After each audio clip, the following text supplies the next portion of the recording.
On inspire en agissant. Absolument. Il ne suffit pas de parler et de faire de beaux discours ou de critiquer, mais il faut agir. Et c'est en agissant qu'on peut y arriver. Si c'est une question de motivation, motiver les équipes, aller les voir. Des fois même, je commande des sandwichs et je les mange avec eux dans la rue.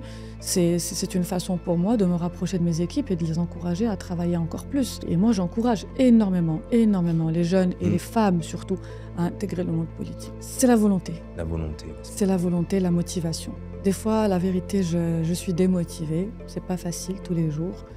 On n'a pas envie de faire grand-chose. On est déçu par des comportements, par des choses qui sortent un petit peu de notre volonté. On est déçu par des situations, des conjonctures, etc., par des politiques. Mais il faut toujours garder espoir. Je suis adepte de stoïcisme aujourd'hui. Super. Et Carl Jung est un de mes grands mentors. Oh, génial. Et je fais beaucoup de travail sur moi-même. J'essaye un petit peu de laisser passer les choses, d'avancer, ne pas écouter et de foncer. Plus on me fait du mal, plus je suis forte et plus je me dis que c'est l'occasion de prouver que je peux. Parle que je te vois, le podcast où des voix singulières s'expriment et se dévoilent à travers des récits inspirants et des partages d'expériences. Nous explorons des thématiques riches autour du développement personnel et du bien-être. Chaque invité raconte son histoire unique pour inspirer, transformer et pourquoi pas éclairer à la lampe de sa lumière. Parle que je te vois, c'est une expression que j'emprunte à Socrate. Socrate croyait fermement qu'à travers la parole, on pouvait révéler l'âme. Il pensait qu'à travers les mots, la voix, les silences même, on pouvait révéler une personne dans toute sa profondeur. Et je suis particulièrement ému aujourd'hui, et pour descendre en profondeur, on va le faire, puisque je ne vous connaissais pas, Madame la Présidente, et c'est ma famille qui vous adore par rapport à ce que vous représentez, par rapport à ce que vous faites. Et quand j'ai jeté un coup d'œil sur vos réseaux sociaux, on en parlera dans un deuxième temps, vous saurez, en tout cas, je parle des auditeurs et des auditrices de quoi je parle. C'est un honneur de vous avoir parce que ma famille vous adore, parce que vous êtes une femme de conviction, une femme d'action. Vous œuvrez pour porter la dignité et hisser le drapeau marocain plus haut pour que le citoyen y soit plus fort. Et pour celles et ceux qui ne vous connaissent pas, est-ce que vous auriez la gentillesse, Madame la Présidente, de dire d'où vous venez et qui vous êtes? Merci beaucoup, Lassane, pour cette confiance. Et c'est un honneur aussi partagé que d'être avec vous aujourd'hui.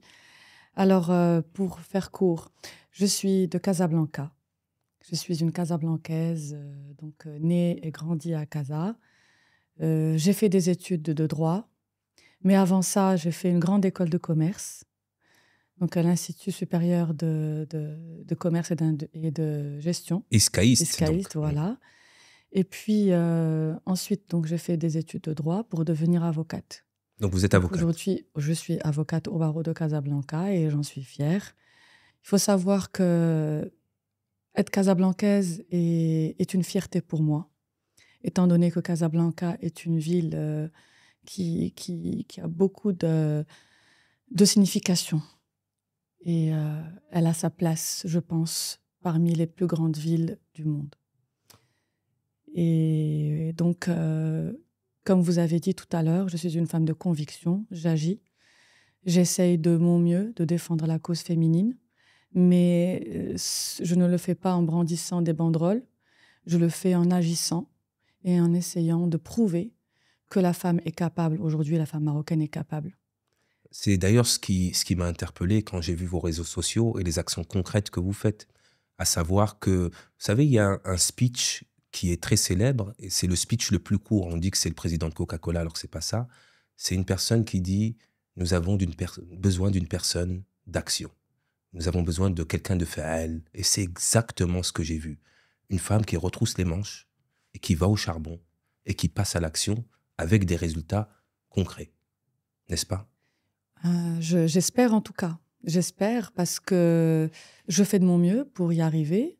Et c'est vrai que on a l'habitude d'avoir des politiciens qui ne font que parler. Et moi-même, depuis que je suis à la tête de la commune ou de l'arrondissement communal de Sidi Bel Août, Je vois ça chez pas mal de politiciens et ce qui me désole un petit peu parce qu'il ne s'agit pas de parler. C'est vrai que notre arme, à nous les politiciens, c'est la parole, mais il va falloir aussi agir parce que l'action fait que nous gagnons la confiance de nos concitoyens. Et c'est ça le plus important. Ben, c'est ce qu'on appelle en développement personnel la congruence, c'est-à-dire je fais ce que je dis et je dis ce que je fais. Nous l'avons d'ailleurs dans nos livres sacrés. وَيَقُولُونَ مَا لَا يَفْعَلُونَ, des gens qui parlent mais qui ne font rien.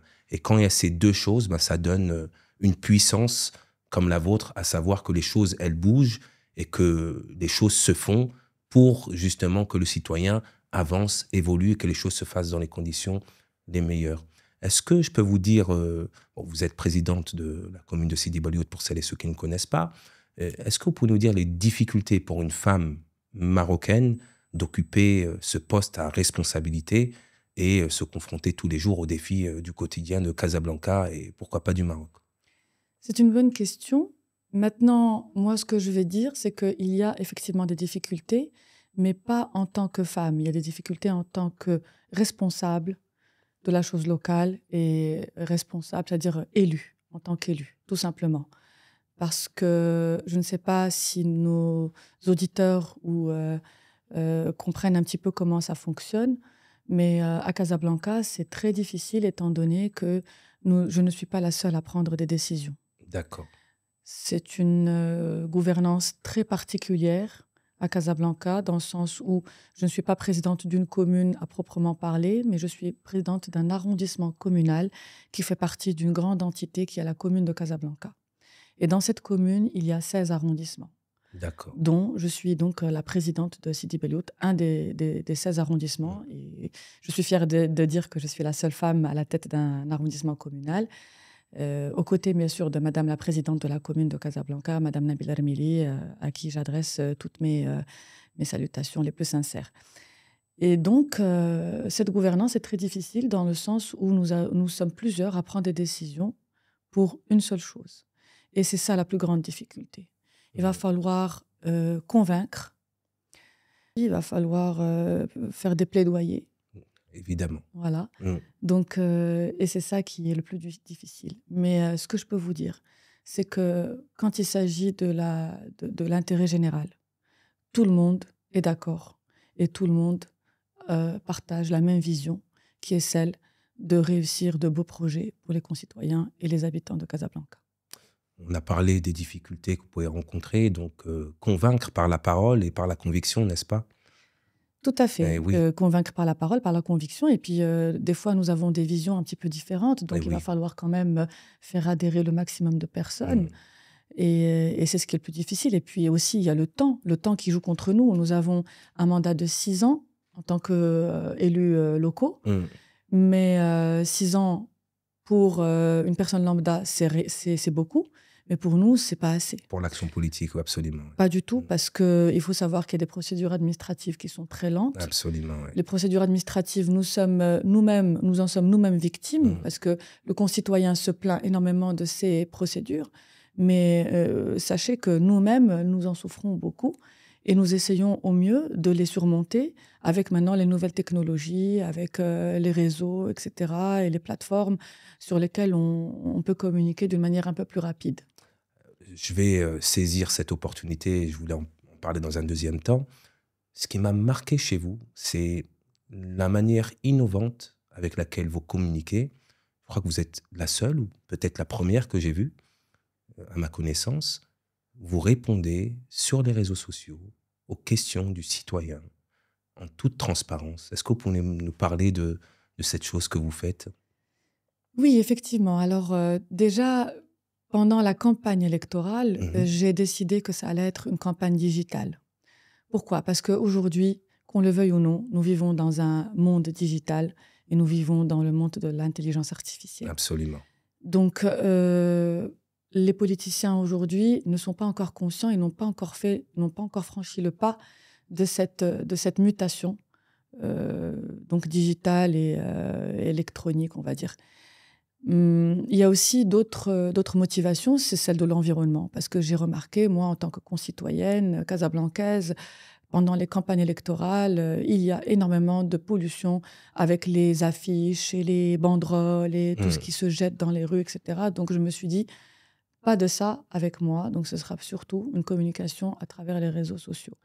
Donc, et j'ai bien commencé. J'ai eu la chance de tomber sur une personne, une community manager qui a très bien géré mes pages, malgré qu'elle soit française et qu'elle ne comprenait pas vraiment l'arabe et qu'on avait vraiment du mal à traduire Bien donc, tous sûr. les messages en arabe, mais elle a vraiment fait un gros effort. Et puis après, donc, j'ai décidé de rester sur cette lancée. Et puis, ce qui m'embêtait beaucoup, c'est que les gens se trompent beaucoup sur ce qu'on fait et ils ont vraiment une image très négative sur l'élu, sur le politicien en général. Absolument. Et donc, j'en ai fait une histoire personnelle et j'ai essayé de mon mieux d'améliorer cette idée sur l'élu, sur le politicien, malgré que c'est très, très difficile. Franchement, c'est très difficile parce que gagner la confiance du concitoyen est une tâche vraiment Oui, il y a beaucoup de très... personnes qui sont rasmines, on va dire, avec la politique aujourd'hui. Et c'est justement ce point fort que vous avez, c'est de vous rapprocher du citoyen, vous réconcilier avec le citoyen pour dire non, il y a aussi des personnes avec des convictions, avec l'éthique et qui œuvrent pour le citoyen et qui fait en sorte que le Maroc devienne meilleur jour après jour. Et tabarakallah alik, vraiment, vraiment, vraiment. Et maintenant qu'on a parlé des difficultés, ben, il y a aussi des belles choses qui se passent ici au Maroc. Casablanca est en train de changer de façon extraordinaire. On voit les travaux, on voit tout ce qui se passe, on voit la propreté, on voit les décorations qui se font au fur et à mesure, les fontaines ici et là. Enfin, moi, j'assiste à cette transformation. Je pars 3 mois, je reviens, il y a quelque chose de nouveau, je ne reconnais pas les quartiers. Donc, c'est extraordinaire ce qui se passe. Est-ce que vous pourrez nous parler de toutes ces choses bienfaisantes qui se passent à Casablanca aujourd'hui? Oui, alors aujourd'hui, c'est vrai que Casablanca est en pleine mutation. C'est une page qui se tourne avec des dirigeants beaucoup plus à même de faire de cette ville une ville à la hauteur des grandes Bien villes sûr, internationales, oui, étant donné que ça l'est. Aujourd'hui, nous sommes une équipe oui. avec beaucoup de bonne volonté, à la tête de laquelle donc, nous allons trouver M. Le Wali, le nouveau Mhm. Wali de Casablanca, M. Mehdia, qui est dans une dynamique incroyable, qui est à l'écoute, qui fait un travail monstrueux dans un délai très court. Absolument. Maintenant, c'est vrai que c'est très difficile avec les travaux pour les Casablancais parce que les travaux sont toujours quelque chose de pénible. Mais sachez que quand on finit les travaux, c'est vraiment magnifique. Je vais prendre l'exemple du quartier Gauthier qui se trouve sur mon territoire. Aujourd'hui, nous avons pu le refaire pratiquement à 99, je vais dire 100%. Tabarakallah alaikum. Voilà, nous Ouais. sommes en train de refaire la dernière grande rue principale qui est celle qui est Jean Jaurès. Mhm. Et du coup, les retours et les échos sont magnifiques. Les gens sont très, très, très contents. C'est vrai qu'il y a une réticence au changement.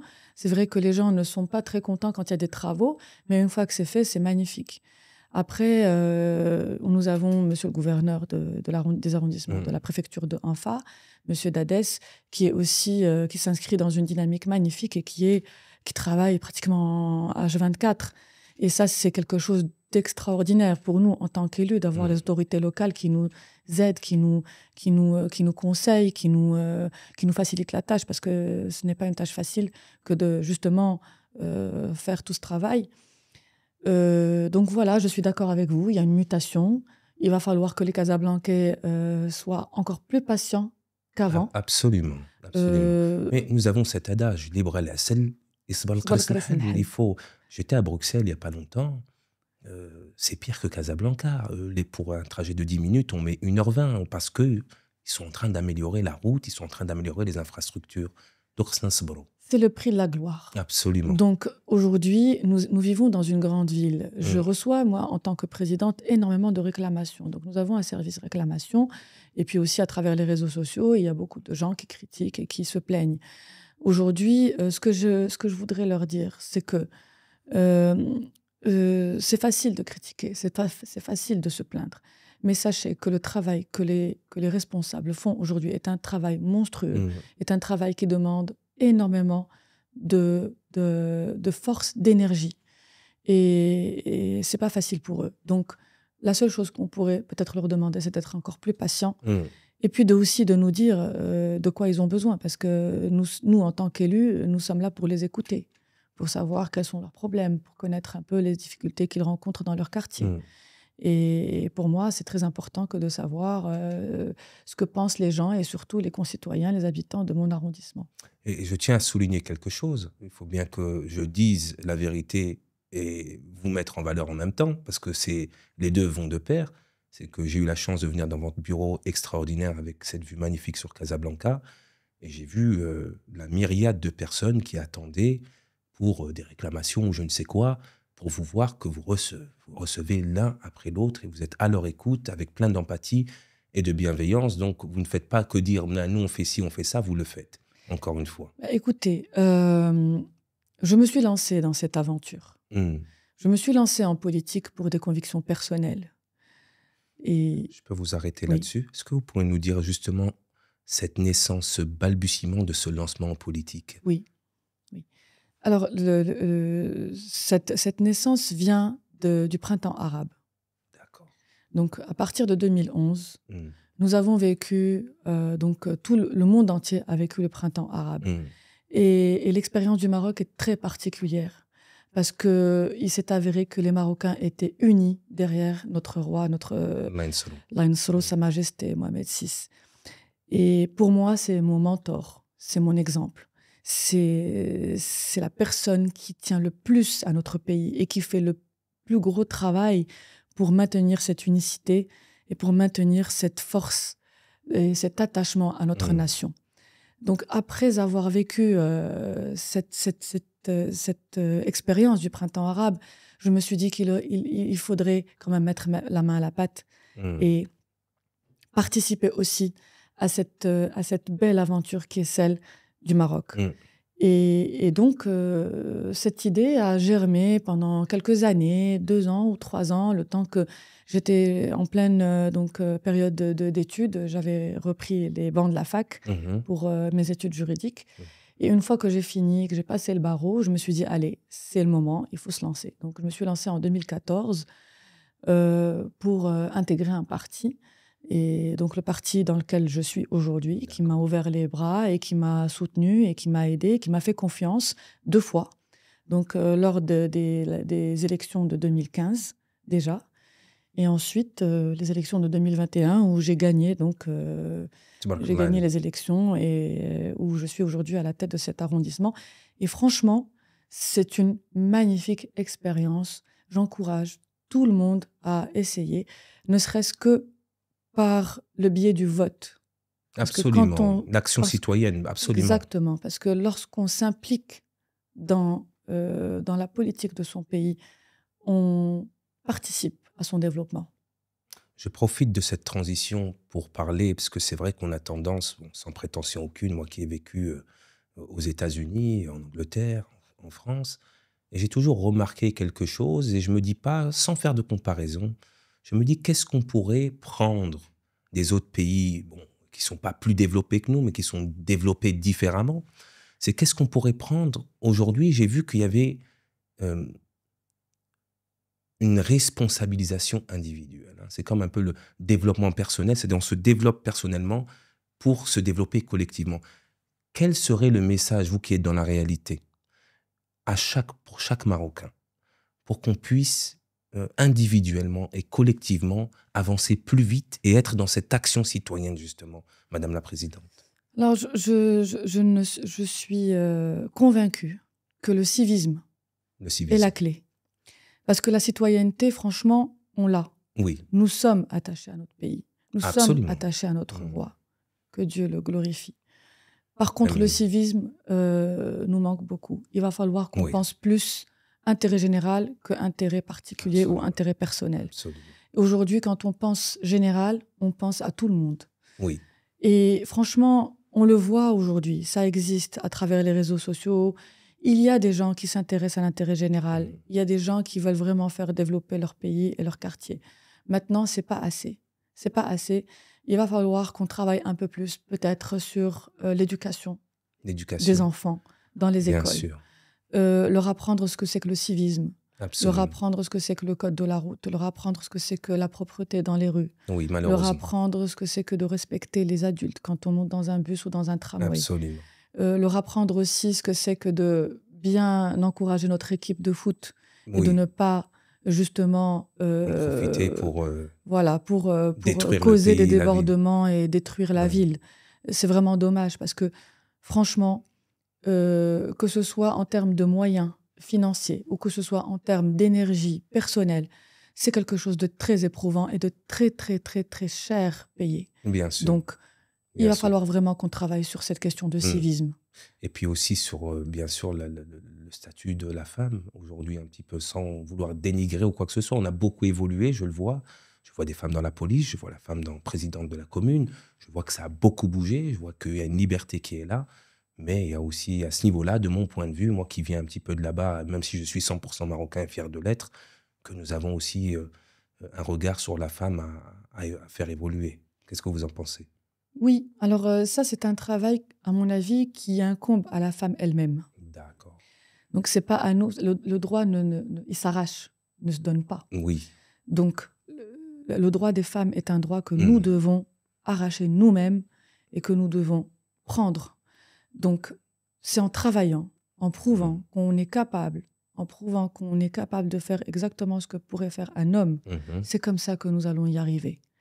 Mais en se disant non, je suis une femme, je ne peux pas, etc., ça ne marche pas. Ou alors, justement, on a parlé tout à l'heure de, de, de, de tout ce qui est donc de parler, c'est-à-dire de Oui, langage. bien sûr, de Donc, convaincre, voilà, d'inspirer, oui, voilà, exactement. Non, donc, on inspire en agissant. absolument. Il ne suffit pas de parler et de faire de beaux discours Mm. ou de critiquer, mais il faut agir. Et c'est en agissant qu'on peut y arriver.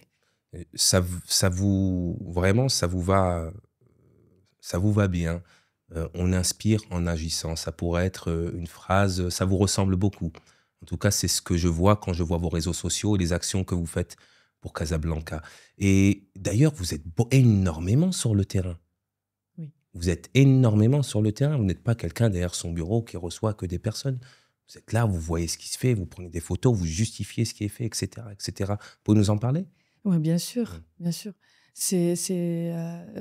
En tant que leader, on ne peut pas. C'est vrai que nous avons des équipes avec lesquelles nous travaillons, et j'en profite pour saluer toutes mes équipes au niveau de l'arrondissement qui travaillent d'arrache-pied pour améliorer la vie des concitoyens casablancais. Maintenant, il va falloir vérifier. Il va falloir voir si tout va bien. Mm. Il va falloir vérifier si les plans sont conformes. Il va falloir suivre les chantiers. C'est tout à fait normal. On ne peut pas leader, on ne peut pas gérer des équipes à distance. C'est pas possible. Mm. Sinon, ce serait trop facile. On va rester chez soi. Mm. Donc, pour moi, c'est une façon de m'assurer que tout va bien, que tout se passe bien. Et d'ailleurs, c'est très bien ce que je fais parce que je me rends compte qu'à chaque fois que je sors sur le terrain, il y a des choses à améliorer, il y a des choses à changer. Et puis aussi, ça encourage énormément les équipes. Parce qu'il faut savoir que quand nous avons des ouvriers ou des, donc, Oui, des personnels, du personnel. voilà, les ouvriers ou les agents communaux Mm. qui travaillent de 8 heures du matin à 17 heures et qu'on n'encourage pas, Mais c'est un peu absolument. difficile. Oui, oui, Donc, absolument. la motivation aussi, c'est une question de motivation. Motiver les équipes, aller les voir. Des fois même, je commande des sandwichs et je les mange avec eux dans la rue. C'est une façon pour moi de me rapprocher de mes équipes et de les encourager à travailler encore plus. C'est du vrai leadership. Donc, Mm. et puis aussi, on parlait tout à l'heure d'inspiration. Franchement, sans prétention aucune, j'en ai inspiré des gens. Et des femmes surtout, des jeunes filles qui veulent intégrer le parti politique, qui veulent commencer à travailler en politique, qui avaient peur à un moment donné, qui ne savaient pas dans quoi se lancer. Mm. Mais aujourd'hui, elles se disent pourquoi pas, parce que voilà, elle est là, elle fait, tout va bien pour elle, donc pourquoi pas nous. Et moi, j'encourage énormément, énormément les jeunes et Mm. les femmes surtout à intégrer le monde politique. Mais vous m'avez réconcilié. Alors, j'étais pas mrassem, j'étais pas du tout en conflit avec la politique, mais vous avez ouvert une porte où ça est devenu plus accessible. D'ailleurs, je vous ai contacté, vous m'avez répondu le plus rapidement possible, vous m'avez accueilli dans votre bureau. J'ai pas eu besoin de vous convaincre pendant 45 minutes. Vous avez dit oui, si c'est pour œuvrer, montrer mon travail aux citoyens, avec grand plaisir. Et nous sommes là aujourd'hui en train de discuter et de vos actions, et de Casablanca, et du Maroc. Et merci du fond du cœur pour cette empathie, cette bienveillance et cette écoute que vous avez. Il vient d'où ce patriotisme marocain que vous avez? Je pense qu'il est inné. Il est inné. Franchement, il est inné. Parce que j'étais une très bonne élève. J'étais une très bonne élève, j'avais de très très bonnes notes et je devais faire mes études à l'étranger comme aujourd'hui nous avons toutes les structures nécessaires pour faire des études supérieures au Maroc, mais à mon époque il n'y en avait pas beaucoup, donc on avait le choix soit entre l'ISCAE ou la médecine. Et moi j'aspirais à faire vraiment de grandes études supérieures en France, dans des grandes écoles, etc. Mais je ne suis pas allée. Pourquoi? Je ne suis pas allée parce que je suis tellement attachée à mon pays. Oui. Et je me dis que si je pars, il n'y a personne pour... Je ne sais pas. Ce n'est pas qu'il n'y a personne, mais si je pars, il va manquer quelqu'un. Oui, exactement. Il va manquer quelqu'un et cette personne qui peut apporter beaucoup à son pays. Donc, j'ai choisi de faire des voyages, j'ai choisi de découvrir le monde, mais j'ai choisi aussi de vivre dans mon pays et de le faire avancer. J'ai vu dans votre communication que vous êtes aussi bien à l'aise en arabe qu'en français. Alors, j'ai peut-être pas vu l'anglais, mais peut-être que vous excellez aussi, ça me surprendrait pas. D'où vient cet amour de la communication, de la langue arabe, de la langue française que vous maîtrisez, pour un Zmagri comme moi, formidablement bien? Pratiquement, je dirais même sans accent, à 100%. D'où vient cet amour de switcher de langue? Bon, je sais que Marocain, on est assez habile avec ça, mais vous le faites particulièrement bien. Ça vient d'où? Alors, ça vient déjà du fait que j'étais bonne élève et que je lisais beaucoup, beaucoup, beaucoup. Je lisais énormément quand j'étais petite. Je lisais les romans en français, surtout, un peu en arabe. Après, j'ai été un petit peu amenée à maîtriser la langue arabe vu mon métier d'avocat, parce que je plaide en arabe. Oui, il faut plaider en arabe. Et puis, il faut dire que j'ai une maman qui est arabophone, qui était aussi juriste et qui était magistrat. Donc, j'ai baigné un petit peu dans la langue arabe, dans les tribunaux, dans les plaidoiries, etc. Mon père est francophone, il est francisant à 100%. Il a fait la mission française. Donc, nous avons vécu un petit peu dans les deux mondes, franco-arabe ou Vous avez navigué entre ces deux ports. Voilà, maroco-français. Ensuite, je m'intéresse beaucoup aux langues. Je n'excelle pas en anglais, mais je parle, je comprends. Je parle pas mal, je comprends. J'ai fait un petit peu d'allemand aussi. J'aimerais aussi apprendre l'espagnol parce que c'est vraiment mon rêve que de parler en espagnol. J'adore cette langue. Maintenant, on ne peut pas tout faire. Je suis aujourd'hui très prise par mon métier et par ma responsabilité, sachant que je suis une femme qui adore le sport. J'ai vu ça. Voilà, donc je cours. Vous courez, n'est-ce pas? Voilà, j'ai fait des marathons, des semi-marathons. Là, je me prépare pour la course de dimanche de Bouskoura. C'est 12 km, c'est combien? Il y a 10 et 15. 10 et 15, absolument. Voilà, c'est la course de Bouskoura. C'est une course quand même qui est assez connue et qui est assez appréciée par les coureurs casablancais. Oui. Donc, je me prépare avec des concitoyens et des jeunes de mon arrondissement pour aller participer à cette course. Donc, voilà, je pense que je vais laisser l'espagnol à un moment donné, une prochaine échéance. Voilà. Et d'où vous puisez cette énergie, cette force pour faire toutes ces choses, naviguer entre ces différents ports, pour reprendre l'expression? C'est la volonté. La volonté, n'est-ce pas? C'est la volonté, la motivation. Des fois, la vérité, je suis démotivée. C'est pas facile tous les jours. On n'a pas envie de faire grand-chose.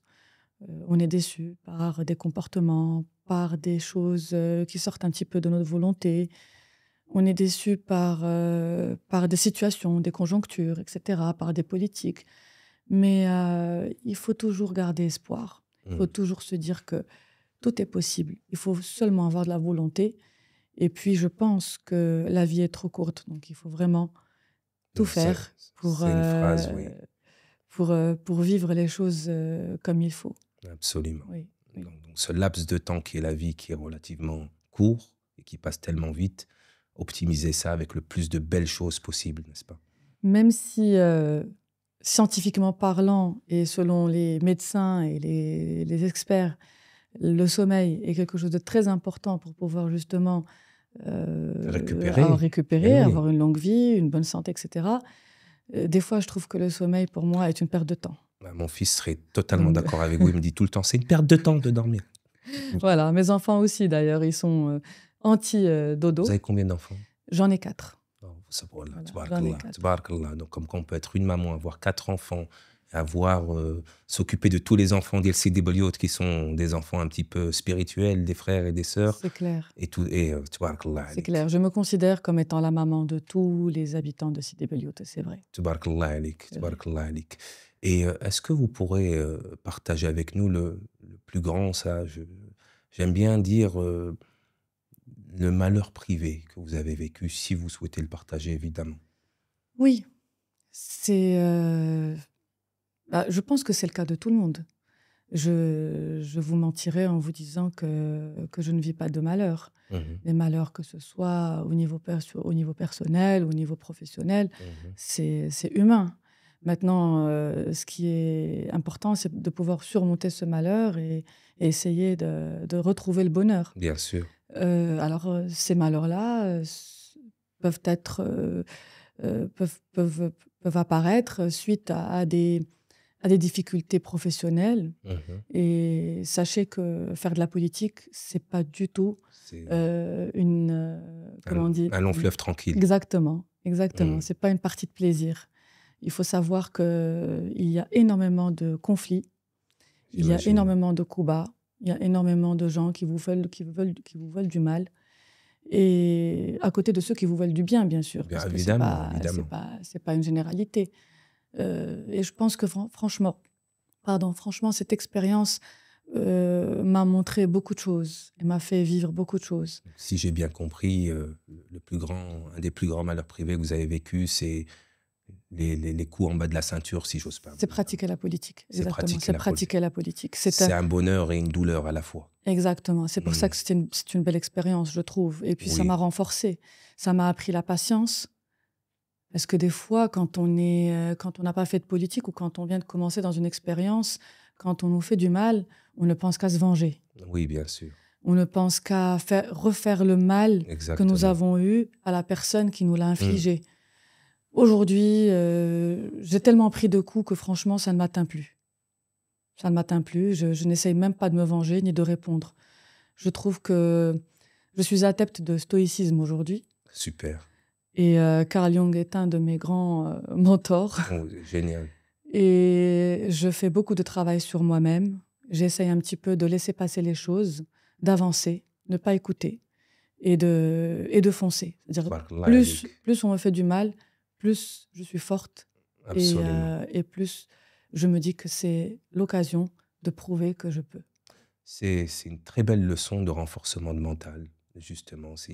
Pour faire de la politique, il faut un mental d'acier. Il faut vraiment prendre les coups, faire glisser comme sur les plumes d'un canard, continuer à rêver, garder ses convictions et avancer telle une lionne, tel un lion.